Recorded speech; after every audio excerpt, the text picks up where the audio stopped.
may naabutan pa ako. Ang ganda, nakakalula. Ang ganda niya. Ay, ang ganda. Tingnan ninyo. Ay. Nagtry akong mag-live, hindi raw yata po pwede kasi mahina yung signal dahil umaambon nga since pakahapon.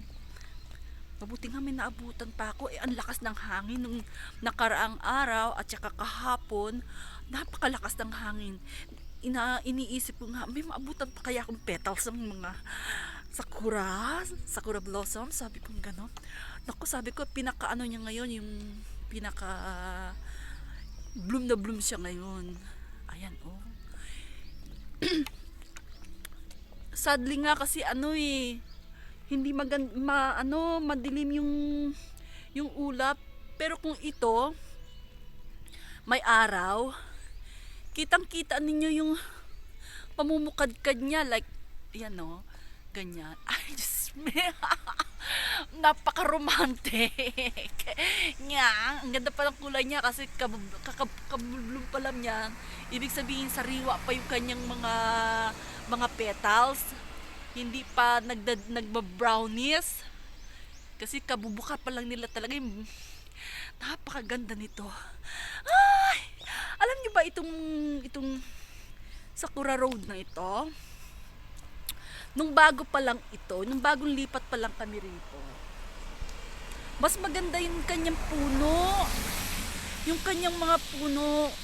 Kasi, yung puno na ito, hanggang dito, may mga ganyan, tangkay-tangkay. Hanggang ganyan, no? Tsaka ang ganda ng pagkakatangkay-tangkay niyan ganyan. Napakaganda talaga yung lahat ng ganun yung merong mga cherry blossoms. Napakaganda.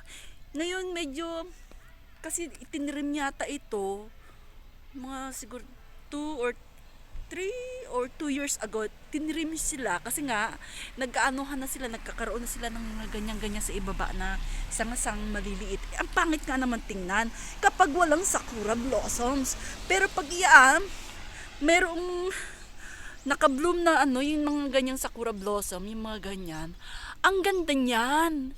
Napakaganda niyan ganyan, no, yung mga ganyan sanga-sanga yan. Napakaganda. Pag wala kasi niya, ang pangit tingnan, ang duming tingnan. Kaya nawala yung kanyang ganda noong bagong lipat kami rito. Nawala yung pagkakaganda ng yan, alam nyo ba niya? Lahat yan, wala kang makikitang ulap dito pag naglalakad ka rito. Noong bagong kalilipat pa lang namin dito sa lugar na ito. Napakaganda talaga. Ngayon kasi medyo, tsaka matanda na rin naman kasi itong mga puno na ito. Matagal na ito siguro. Hindi ako nagkakamali. Nasa 25 years na. Hindi ako nagkakamali. 25 years. Bago pa lang naman kami rito ng kalilipat. Napakaganda. Magmula doon sa pinaka entrance niya, dyan, kala nyo ba, pinipicturean ko yun, no? Tapos minsan may dumadaan na sasakyan, wala kang makikitang ulap noong araw dito.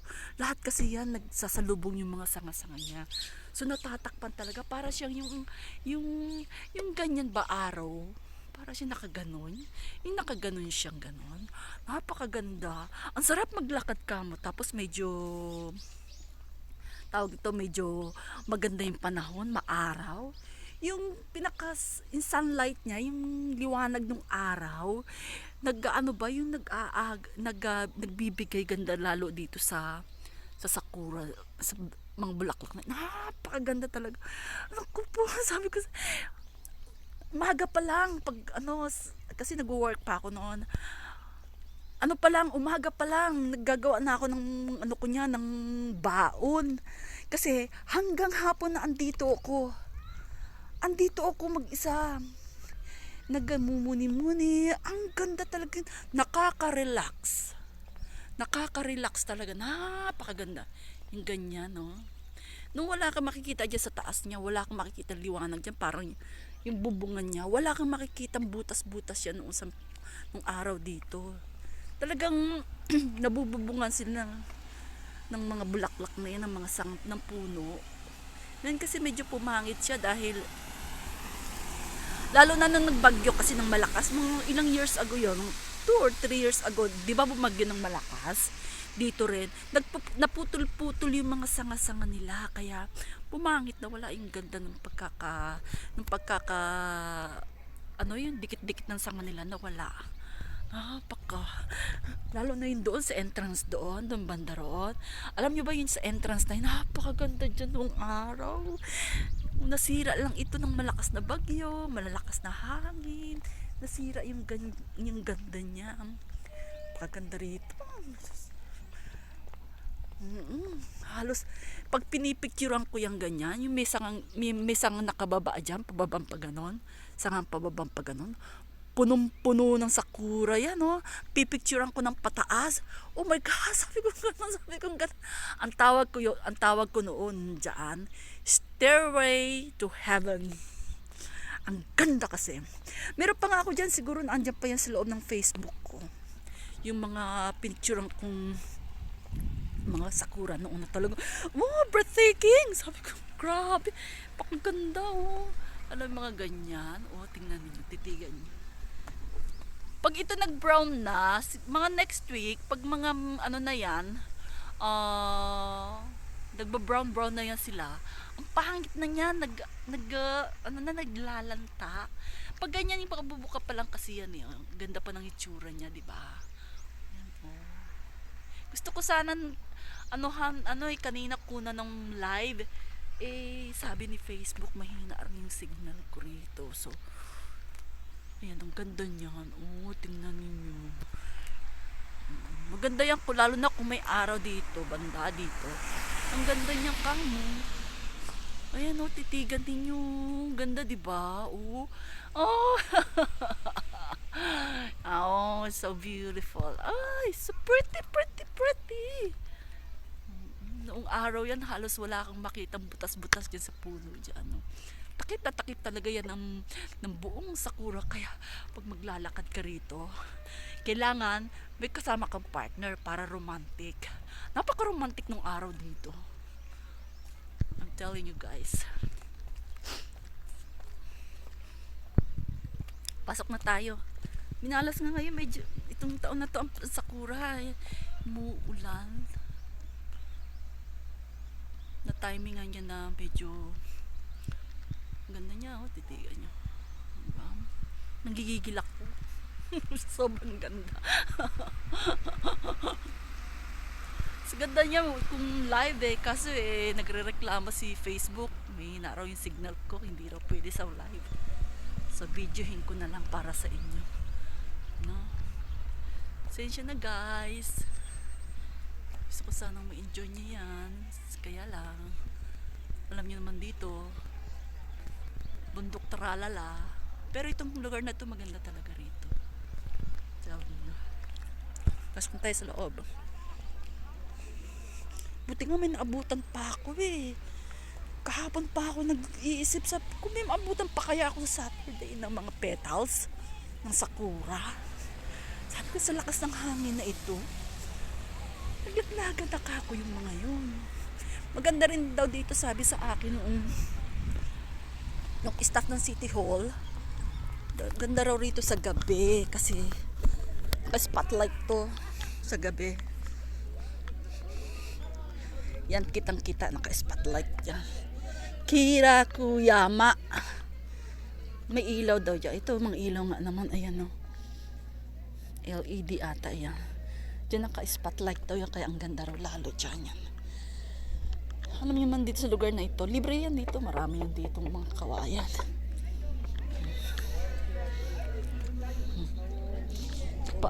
Tetsu Nibo Yukim Maya. Ito mga sa gabi daw yan, nakaano daw yan, spotlight, may ilaw yan. Kaya maganda raw rito pumunta pag gabi.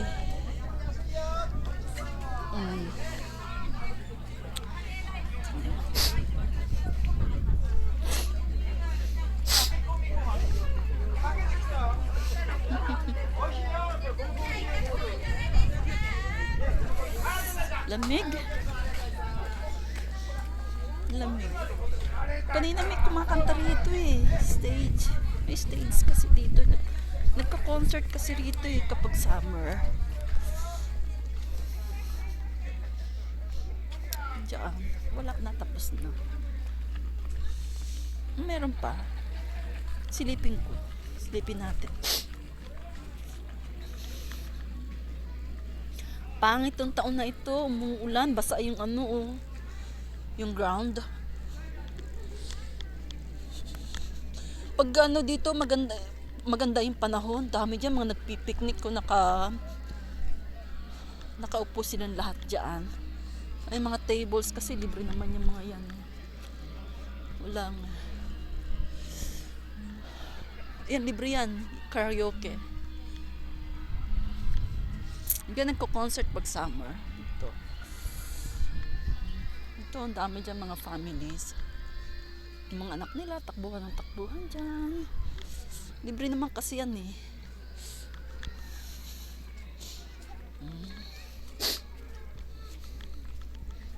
Lapit lang ito sa amin. Siguro mga 10 minutes lang siguro ito sa bisikleta. Lucky.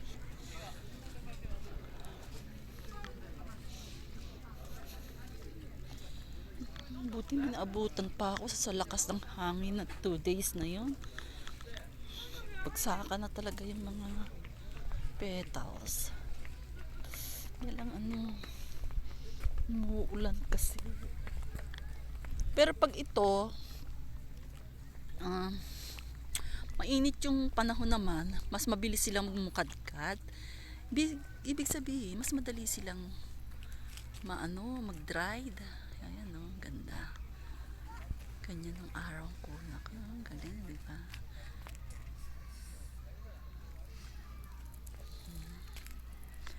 Pwede pa to hanggang next week. Hindi naman kasi maaraw eh. Malakas lang yung hangin eh.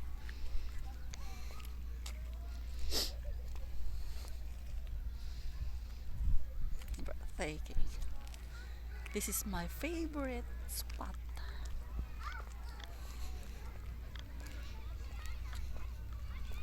Dito ako nagmumuni-muni. Ayun o, mga lighting yan.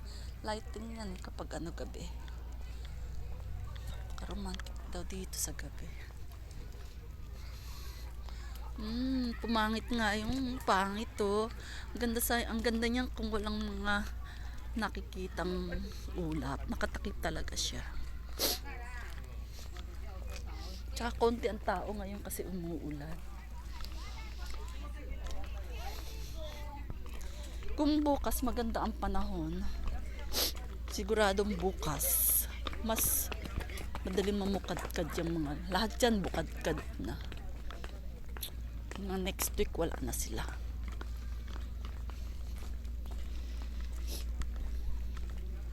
Dinadayo tong area to eh. Ang ganda oh.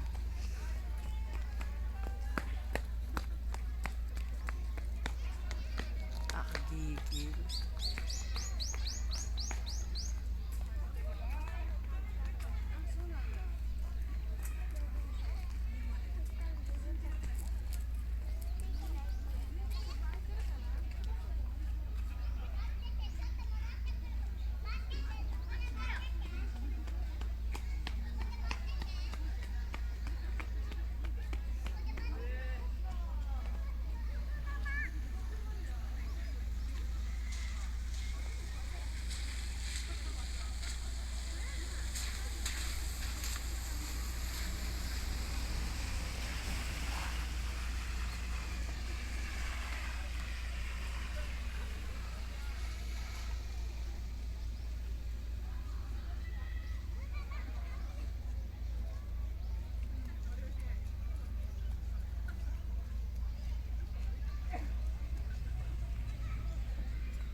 い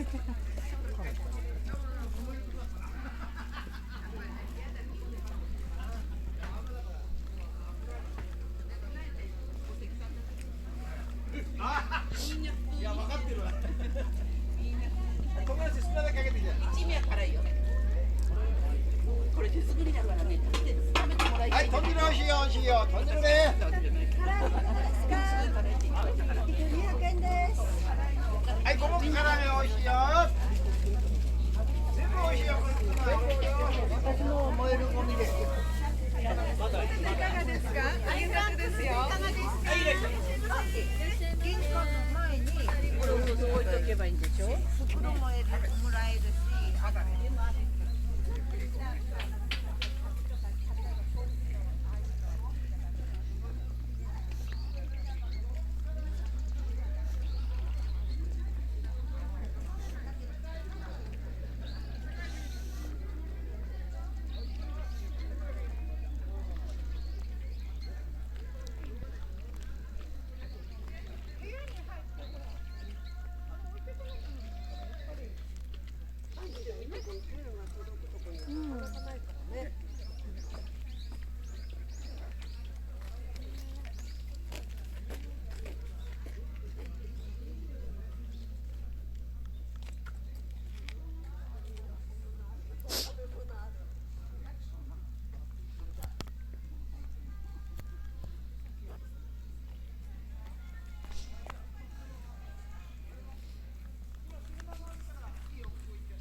バイバイ。